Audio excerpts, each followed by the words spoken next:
자, 모두들 반갑습니다. 간태공입니다. 자, 금일은 옵션으로 보는 아이온큐 파 해치기 이것저것 보지 말고 이 신호만 확인하세요 라는 내용을 가지고서 방송을 시작해 보려고 합니다. 자, 방송 전들 말씀드리는 여러분들의 좋아요, 구독하기, 댓글까지는 너무나 많은 힘이 된다라고 말씀드리면서 오늘 방송 시작해 보도록 할게요. 자, 일단은 오늘 같은 경우는 여러분들이 어제 이 옵션을 가지고서 좀 방송을 조금 진행했더니 이거에 대해서 좀 반응이 좋은 것 같아서 양자 컴퓨터 섹터들도 사실 이제 아이온큐가 대표죠. 그래서 아이온큐를 가지고서 옵션을 통한 이 방향성을 예측을 좀 해보려고 합니다. 자, 다만 여러분들이 이해를 하셔야 되는 게 옵션이라는 거는요, 가격 전망에 대한 목표 가격이라든지 이런 것들을 확정 짓는 게 아니에요. 확정 짓는 게 아니라 뭐 한다. 다시 한번 말씀드리면 방향성을 체크하는 거다. 그래서 이를 통해서 앞으로 아이온큐라든지 양자 컴퓨터가 강세장으로 진입할 수 있냐 없냐에 대한 부분을 우리가 좀 체크를 해볼 수 있다라는 겁니다. 자, 그래서 일단 아이온큐의 차트를 보면은 최근에 들어서 여러분들이 이제 이런 박스 구간에 뭔가 단기간에 갇힌 느낌을 받았을 수도 있어요. 그래서 이런 부분도 사실 옵션에는 나오는 부분인데, 이게 우리가 차트적으로만 본다 하더라도 기술적인 55달러 정도 되는 기술적인 과거 전고점에 대한 부분이고, 우리 지켜주는 이제 또 구간이고 하다 보니까 이 구간이 단기 박스권이 형성됐다. 이게 기술적으로도 우리가 접근을 할 수는 있거든요. 근데 지금 이런 흐름이 사실 옵션을 봐도 우리가 확인 가능한 게, 이게 이제 옵션에 대한 미계약 체결에 대한 부분입니다. 미계약. 계약이 체결되지 않은 부분. 그래서 이게 옵션 달러 가격이 있고요. 그래서 중요한 게 여기서 이거 일일이 다 확인할 필요는 없고, 이거 나중에 이것도 설명드리지만 사실 이거 초록색, 빨간색도 안 중요합니다. 제가 선물에 대해서, 옵션에 대해서 엄청나게 잘 아는 건 아니지만, 이거 옵션은 여러분들이 조금 이게 어려워요. 어렵다는 게 뭐냐고 하면은 그냥 그렇구나를 해야지, 이거를 아니 왜요? 라고 하는 순간은 좀 뭔가 반대되는 개념이 너무 많습니다. 예를 든다라고 하면은 여기 지금 이제 36달러 구간에 보면은 계약 체결, 이게 전화세로 돼 있지만 전화세가 콜이겠죠? 베팅은 풋입니다. 풋. 그러니까 하방 베팅이 더 많아요. 이제 미계약 체결이긴 하지만 하방에 체결된 가격대가 더 많은데, 오히려 이 36달러 이 초록색 부분은 강하게 지켜주는 구간이라고 해요. 그런 게 왜 지켜주냐를 놓고 본다라고 하면은, 또 이걸 매수한 사람들이 이게 하락할 거다, 이 아래로 하락할 거다라고 해서 베팅하는 게 아니라, 오히려 이게 하락을 하게 되면은 만에 하나 이제 옵션을 통해서 내가 지금 아이온큐를 여기서 보유하고 있고, 이 아래로 하락하게 되면은 옵션을 통해서 해지, 방어 수단으로 풋을 매수한다, 그런 거거든요. 그러니까 이게 하락 베팅이 아니라 해지 수단이다 라는 이런 표현과 함께 좀 어렵습니다. 그래서 이게 왜 이 구간대가 초록색이고 빨간색이고 중요한 건 아니에요. 그냥 이게 뭐냐고 하면은, 이런 빨간색의 구간은 강한 저항이 될 것이다 라고만 대충 이해하시면 되고, 이 초록색의 구간은 이게 강하게 방어해주는 구간. 그러니까 말 그대로 여기가 풋이 좀 많기 때문에 이걸 이탈하면 마켓 메이커스 입장에서는 강한 매수세가 들어와야 돼요. 그리고 이걸 돌파하면은 강한 또 매도세가 들어와야 되고요. 그래서 동일하게 또 진행이 돼줘야 되기 때문에 이 마켓 메이커스 입장에서는 또 이제 해지 개념을 하기 이전에 여기를 안 깨는 게 제일 베스트다라고 보시면 좋아요. 그래서 이게 매수가 여기서 같이 매수세가 들어와줘야 되고요. 여기서 같이 매도세가 들어와줘야 돼요. 제가 예전에도 얘기했죠. 마켓 메이커스가 일정 가격대를 이탈하게 되면은 강한 매수 매도로서 해지한다. 그러니까 그 구간이거든요.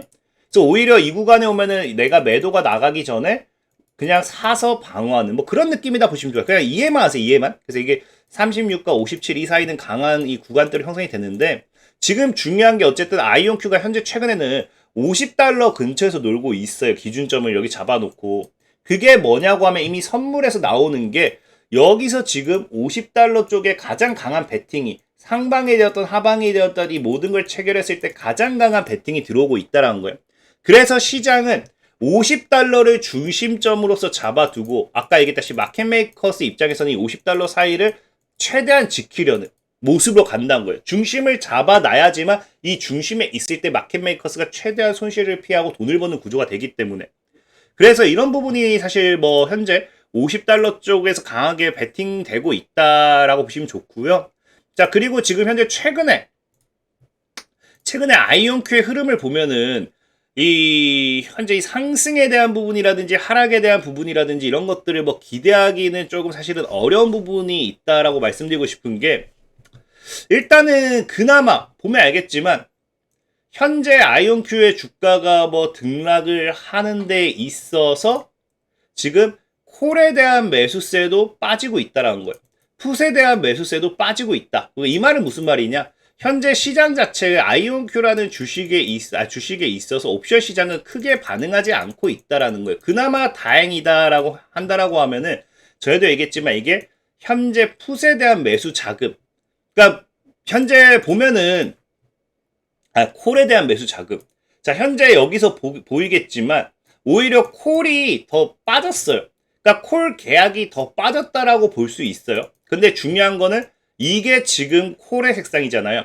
그럼 전체적인 자금으로 봤을 때, 우리가 계약이라든지 거래량 이런 게 아니라 전체적인 자금으로 봤을 땐 콜에 대한 베팅이 그나마 조금은 더 큰 상황이다라고 볼 수 있는 거고요.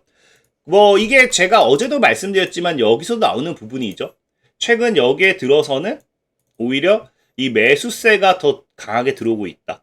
이게 지금 매도랑 어제 얘기했죠. 콜 옵션에 있어서 시장가 매수. 그러니까 우리가 시장가 매수라고 생각하면 돼요. 이게 뭐 팔았다 샀다가 아니라 내가 시장가로 매수했다 매도했다. 그러니까 시장가로 매수하고 매도해서 50에 체결된 게 가장 많다라는 거거든요. 이런 공방들, 사실 풋도 뭐 매도에 대한 부분은 좀 많긴 해요. 그래서 계속해서 공방이 나와주는 모습은 계속해서 확인되고 있기 때문에, 현재 아이온큐 같은 경우는 우리가 그냥 이 선물 옵션에 대한 흐름만 본다라고 하면은 전형적인 그냥 50을 기준으로 잡아주고 이 기준에서 강한 공격과 방어가 들어오면서 굉장히 어찌 보면은 심심한 모습이지 않나. 그래서 마켓메이커 입장에서는 계속해서 변동성이 커지고 해지 비용이 증가하는 걸 방어하기 위해서 가격을 지키는 상황이지 않나 라고 생각을 해요. 그래서 현재는 뭐 아이온큐가 당연히 재미가 없을 수밖에 없는 상황이다라고 생각을 하고 있고, 현재 그래서 지금 그럼 우리가 이게 언제 움직일 것인가를 좀 생각을 해본다라고 하면은, 일단 그나마 양호한 게 시장은 재미가 없어요. 그럼 많은 분들이 하방에 대한 압력이 커질 수도 있다라고 생각할 수도 있잖아요. 근데 그 하방에 대한 압력은 사실 우리가 뭐 볼 게 별거 없습니다. 공매도 거래 뭐 이런 것들, 숏 주식 이용 가능 뭐 이런 것들 보는 건데, 뭐 거래 비중 자체는 생각보다 뭐 총 부피, 숏 분량, 뭐 단기 부피 이런 게 쭉쭉 올라오잖아요. 근데 적어도 지금 부피 비율이 최근에 들어서 이 중앙 아래로도 떨어지고 있는 모습도 어찌 보면 긍정적이다 볼 수 있는 부분이고, 그 다음에 숏 세어라는 게 말 그대로 이제 공유 가능한 이 숏이에요. 그러니까 내가 현재 시장에서 빌릴 수 있는, 그래서 보면은 계속 숏 세어 물량이 증가하고 있어요. 그러니까 누군가가 과거에는 계속해서 숏을 쳤기 때문에 숏을 치다 보니까 물량이 없었겠죠. 근데 누군가가 최근에는 얘 계속해서 상환을 하고 이제 숏을 치지 않는다는 겁니다. 물론 우리 과거 이런 고점 대비해서는 좀 많이 아쉽긴 하지만, 어쨌든 지금 이제 공매도와 함께 숏을 빌릴 수 있는 숏세어가 가능한 물량이 증가하고 있다는 것도 시장은 어찌 보면은 방향성을 봤을 때는 아이온큐라는 기업이 이제 상승이라는 부분에 있어서 조금 더 베팅을 하는 게 아닌가라는 부분도 좀 생각을 해봐야 돼요. 그래서 이런 부분 봤을 때 어쨌든 아이온큐가 재미가 없지만 언제가 되어도 이제 상승에 대한 부분은 기대가 조금씩 생기는 게 아닌가 좀 생각을 해보고 있고, 특히나 가장 중요한 건 사실 이겁니다. 아이온큐가 지금 언제부터 상승 탄력을 강하게 가지고 갈 거냐를 본다라고 하면은, 현재 아이온큐에 대한 부분에 있어서 이 S&P 지수와의 이런 수익률 비교도 보면 아시겠지만, 이 S&P 지수에 대한 이 현재 지수가 상승하냐 빠지냐에 따라서 아이온큐의 급등락은 엄청나게 심해요. 그러니까 아이온큐 같은 경우 실질적으로 뭐 지수가 2%만 움직여도 뭐 한 20% 가까이 움직이기도 하는, 그리고 실질적인 1일 손익 정규 분포표를 본다 하더라도 오히려 지수 상승 대비해서 급등락을 굉장히 많이 하는 포지션에 속해 있다는 걸 확인할 수 있겠죠. 다만 지금 중요한 거는 뭐냐고 하면은, 시장이 굉장히 민감하게 반응하는 종목이었기 때문에 시장의 흐름을 따라간다라는 건 맞아요. 이게 시장이 오히려 뭐 빠지면은 낙폭도 커지고 오르면은 굉장히 크게 커지잖아요. 근데 중요한 게 이게 지금까지 뭐라고 한다? 베타라고 표현을 해요. 그래서 그간의 시장이 반응할 때 따라서 이게 2.4, 3.6은 2.4배 움직였다, 3.6배 움직였다 이런 거예요. 그러니까 시장의 상승폭에 따라서 굉장히 민감하게 반응했는데 지금 문제는 뭐냐고 하면은 이 베타가 죽고 있다는 거죠. 베타가 확실하게 둔화가 되었어요. 그러니까 이게 확실하게 둔화가 되었다라는 거는 아이온큐가 끝났다가 아니라 우리가 판단할 수 있는 거는 얘가 숨고르기 하는 중이구나. 그러니까 얘는 굉장히 민감한 종목이었는데 숨을 고르고 있구나. 그 민감한 게 이 정규 분포에서도 우리가 확인이 되기 때문에. 그래서 이거는 끝났다기보다는 이 베타가 살아나는 걸 기다려야 된다는 거예요. 그래서 우리가 지금 당장 확인할 수 있는 건 뭐다? 이 베타가 언제 살아나느냐에 대한 신호를 체크를 해야 된다는 거예요. 지금 보다시피 시장 대비해서 아이온큐의 주가가 크게 등락하지 못하는 모습들도 이런 베타 영향이 크기 때문에. 그럼 우리가 무엇을 체크하면 되느냐? 간단해요. 신호는 간단하게 나옵니다. 그냥 체크하는 거는 시장이 아이온큐의 상승에 대한 기대가 생겼다라든지 베팅을 조금 더 한다. 이것만 확인하면 되는 거거든요. 근데 베타 같은 경우는 이제 여러분들도 여러분들 모르겠고 베타는 그냥 결과입니다. 결과. 베타는 무슨 결과냐고 하면은 이 결과값이 나오기 전에 먼저 움직이는 게 옵션이라든지 프리미엄에 대한 변화가 먼저 나와주게 돼요. 그래서 우리는 이걸 체크한다는 건데 이걸 뭘 체크하느냐를 놓고 본다라고 하면 바로 이런 거죠. 자, 아이온큐가 지난 한 달만 놓고 봐도 아시겠지만 자, 볼게요. 아이온큐의 주가는 계속 하락합니다. 계속 하락해요. 근데 지금 보면은 콜이라든지 풋이라든지 큰 변화가 없어요. 그럼 이때 뭐 순간 나온 것들은 뭐냐고 하면은 급락 나오니까 순간 이거 엄청나게 그거다 라고 하면서 순간 이제 우리가 우리가 생각하는 단타 같은 느낌으로 보면 되겠죠. 단타 같은 느낌. 순간 풋도 쑥 빠지고. 그래서 지금 보면은 바로 그래서 다음날 다시 팔아 제끼잖아요. 청산하잖아요. 근데 중요한 거니까 이런 특별한 갑작스럽게 말도 안 되는 엄청난 급락이 나오는 게 아니라고 하면은 전체적인 시장은 낙폭을 키우는데도 뭐가 나오기 시작한다. 풋이라든지 콜에 대해서는 큰 변화가 안 나온다는 거예요. 변동성이 안 나온다는 거예요. 이 당시에는 그냥 진짜 순간적으로서 낙폭에 따른 순간적인 물량이다. 아니면 순간적인 차익 물량이다. 라고 보시면 좋겠죠. 그래서 큰 변동성이 안 나온다는 거예요. 그 말은 시장은 아이온큐가 뭐다? 주가는 빠지는데 풋 개념이 계속해서 증가한다든지 콜 개념이 계속해서 증가한다든지 이런 게 없기 때문에 이 흔들림 속에서도 따라붙지 않는다는 거는 어떠한 이제 일단은 뭐다? 기대가 상대적으로 줄어들었다는 거예요. 다만 이 콜에 대한 부분도 크게 변하지 않기 때문에 오히려 풋만 해지 개념으로 좀 늘어난다라고 보시면 좋아요. 그래서 최근도 그래서 보면 알겠지만 주가는 하락하는데 뭐 한다? 오히려 콜 같은 경우는 팔지 않아요. 크게. 왜? 얘가 그냥 빠질 거라고 보지도 않는 거죠. 풋만 뭐 한다? 풋만 해지 개념으로 순간 증가했다는 거예요. 그래서 얘 같은 경우는 지금 현재 안 올라서 답답한 거지 종목이 떨어지기 때문에 무섭다. 종목이 떨어지기 때문에 그런 게 없다라는 거예요. 무서웠다라고 하면 애초에 아까 뭐였다? 길게 본 것도 그렇고 지금도 그렇고 하지만 얘가 진짜 무서워했다라고 하면은 이렇게 순간 풋이 이제 들어왔을 때 콜에 대한 해지가 엄청나게 증가했어야겠죠. 그러니까 큰 변동성을 가지고 가지 않습니다. 그러니까 큰 변동성을 가지고 가지 않는다는 거는 아이온큐를 들고 가는 옵션 투자자들에게는 얘는 무서운 게 아니다라는 거예요. 그냥 무서운 게 아니고 얘가 지금 재미가 없고 그냥 다만 이게 빠졌을 때 해지용으로 어느 정도 포지션이 나와줄 뿐이다 라고 체크를 할 수 있겠죠. 그래서 지금 일단 우리가 현재 볼 수 있는 게 뭐냐고 하면은 첫 번째 신호로서는 이 프리미엄, 이 콜에 대한 자금이 늘어나기 시작해야 돼요. 지금 콜은 거의 큰 변동성이 없습니다.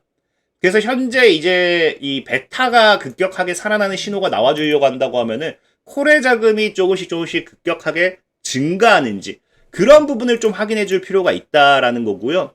또 그리고 이제 그 다음에 또 볼 거는 이제 LV라고 해가지고 이게 현재 아이온큐가 시장의 움직임에 있어서 얼마나 크게 흔들리냐에 대한 기대치라고 보시면 좋아요. 그래서 현재 이 LV 등급과 아이온Q에 대한 등급을 봤을 때는 현재 이게 과거에 대비해서 뭐 옵션 가격이 비싼가 안 비싼가 뭐 이런 것들 보는 거예요. 옵션이니까 얼마 크게 흔들리는지. 그래서 보면은 현재 전체적으로 봤을 때 보다시피 과거에는 아이온Q의 주가보다 옵션이 프리미엄 많이 붙었죠. 근데 지금은 아래에 있다는 거예요. 그래서 일단은 옵션 가격도 크게 흔들릴지 안 흔들릴지에 대한 등급이기 때문에 다시 한번 아이온Q의 주가 상단으로 와주는 게 좋다라는 거고요. 그리고 너무 이게 정확하죠. 너무 정확한 게 뭐냐고 하면은 이게 그러니까 앞으로 시장에 있어서 얼마 크게 흔들릴지라고 했잖아요. 이게 7이라고 하면 당연히 단기겠죠. 중기겠죠. 장기겠죠. 장기로 봤을 때는 계속해서 시장의 변동은 클 거다라고 보는 거예요. 이거 지금 2029년도로 나오는데 이거 지금 그 번역하면서 그 영어 사이트를 한글로 번역하는 거니까 오류가 나오는 거예요. 이거 그냥 12년도 맞습니다. 지금 보면은 장기로 봤을 때는 계속해서 변동성이 클 거다라고 보는 거죠. 근데 단기로 봤을 때 변동성이 뭐예요? 지금 계속해서 움직이지 못한다는 거예요. 그러니까 시장에서 판단하는 건 뭐냐? 아까 앞에서도 그렇고 지금도 그렇지만 현재 시장은 아이온Q라는 기업에 대해서 언젠가는 움직일 거다. 하지만 지금은 당장 안 움직이네 라는 생각을 하는 거죠. 너무 지금 아이온Q와 똑같은 상황이라 생각을 해요. 양자 컴퓨터 섹터들이 당장에 어떤 모멘텀이라든지 어떤 흐름도 안 나와주는 것도 동일하고요. 그래서 현재 지금 일단은 또다시 여기서도 우리가 생각해 볼 수 있는 건 당연히 이 변동성이 주가 대비해서 올라와줘야 되고요. 이 단기 변동성이 조금씩 올라와 줘야지만 뭐 할 수 있다? 이 단기간에 어떤 기대감이 생긴다든지 이슈가 생긴다든지 이런 것들이 베타에 적용이 된다는 거겠죠. 그리고 이게 지금 내재 변동성 만기 구조라고 하는데 콘텐고버 후퇴 이렇게 적히긴 하지만 얘가 말 그대로 그래요. 단기 변동성이 낮고 장기 변동성이 더 높냐? 아니면 얘는 단기 변동성이 높고 장기가 낮냐 이거거든요. 그러니까 지금 보면 알겠지만 최근에야 단기가 높지만 뒤로 갈수록 장기 변동성이 더 클 거다라는 거예요. 그러니까 결국에는 아이온Q의 선물 옵션 포지션을 봤을 때 다 뭘 보고 있다? 단기 트레이닝이 아닌 장기만 보고 있다라는 거예요. 그래서 내재 변동성 미소라는 건 이거 말 그대로 이렇게 미소처럼 돼 있어서 미소라고 하는 건데 이거는 뭐 크게 볼 게 없고 지금 50의 기준선이 잡혀 있고 여기서는 변동성이 없다라는 거예요. 그럼 변동성이 하방이든 상방이든 나와주려고 하면은 일단 60달러가 넘어야 된다는 거고 40달러가 이탈이 나와야 된다는 거고 그러니까 지금은 변동성이 없는 굉장히 재미없는 구간이라는 게 맞다라는 거죠. 그래서 현재 지금 아이온Q는 이런 것만 봐도 뭐다? 지금까지 봐도 재미없는 이유가 이미 선물 옵션에서 나오고 있죠. 안 움직이는 이유가. 그래서 베타가 살아나야 된다는 거예요. 베타가. 그리고 그 베타가 살아나기 위한 마지막이 아마 이제 감마라고 생각을 해요. 감마. 이건 어제도 얘기했지만 현재 여기 상승에 대한 감마 풀립이 많아요. 그래서 올라가 준다고 하면 얘도 자동으로 매수세가 붙어줘야 돼요. 근데 아쉬운 게 이것들이 있죠. 그러니까 조금만 밀리면 얘들도 매도가 된다는 거예요. 그러니까 하방으로도 변동성이 크고 상방으로도 변동성이 크기 때문에 지금 얘네가 당장 나와주면 또 좋은 시그널은 이제 여기에 대한 플립이 조금씩 사라져야 돼요. 여기에 대한 플립이 좀 더 많이 쌓이는. 그러면은 이제 이것 역시도 베타가 살아나게 되는 계기가 된다. 베타가 살아난다는 거는 주가가 움직일 때마다 3배, 4배 움직일 수 있는 그런 변동성을 가지고 가기 때문에 자 그리고 이제 마지막으로 이제 델타 및 베가 플로우 정도까지 이거는 뭐 아까 다 봤던 것들이고 말 그대로 이 주가와 함께 이 델타 및 베가 플로우 얘네들도 그냥 간단하니까 이 얘네가 이 위로 다시 올라오면 다시 플러스 그냥 풋 개념이 다시 올라와죠. 그러니까 자금이 들어오는 순수 자금이 더 많아진다라는 거겠죠. 그럼 우리가 지금 생각할 수 있는 게 뭐다? 아까 얘기했다시피 순수 풋에 대한 자금이 풋의 콜에 대한 계약 체결이 증가, 자금 유입과 체결 증가라고 좀 보셔야 되고, 그리고 아까 얘기했던 게 이 그 IV라고 해서 변동성 이 다시 주가보다 위로. 그다음에 이런 것들 이런 것들. 그다음에 이제 감마 플립이 음이 좀 사라지고 양이 더 많이 증가. 이런 게 나와 준다라고 하면은 뭐가 된다? 아까 했다시피 베타가 급격하게 다시 살아나는 구조가 되겠죠. 베타가 살아나는 시그널이 바로 뭐가 된다? 양자 컴퓨터 아이온Q의 주가에 강한 상방 탄력이 된다. 라는 거예요. 그리고 지금 이거를 또 얘기하면 많은 분들이 뭐 리게티도 봐주세요, 뭐도 봐주세요 하시는 분들 많을 거거든요. 근데 못 봐줄 건 없죠. 근데 동일해요. 동일한데 중요한 건 뭐냐고 하면은 이게 안 뜨는 종목들도 있어요. 안 뜨는 종목들의 뭐 기준점을 잡자고 하면은 뭐 거래량이 뭐 일정 미만이라든지 뭐 그 거래 대금 뭐 이런 것들에 대한 부분에 있어서 좀 안 뜨는 것도 있어요. 그래서 그냥 우리는 전체적으로 어쨌든 아이온큐가 움직이면은 양자 컴퓨터 다 같이 움직이니까 아이온큐만 보셔도 충분히 양자 컴퓨터의 흐름, 지금 미래 비슷하게 체크는 가능할 거다라고 좀 말씀드리면서 오늘 방송 마무리하도록 하겠습니다. 지금까지 강태공이었고요. 여러분들의 좋아요, 구독하기, 댓글까지는 너무나 많은 힘이 된다 말씀드리면서 자 모두들 안녕.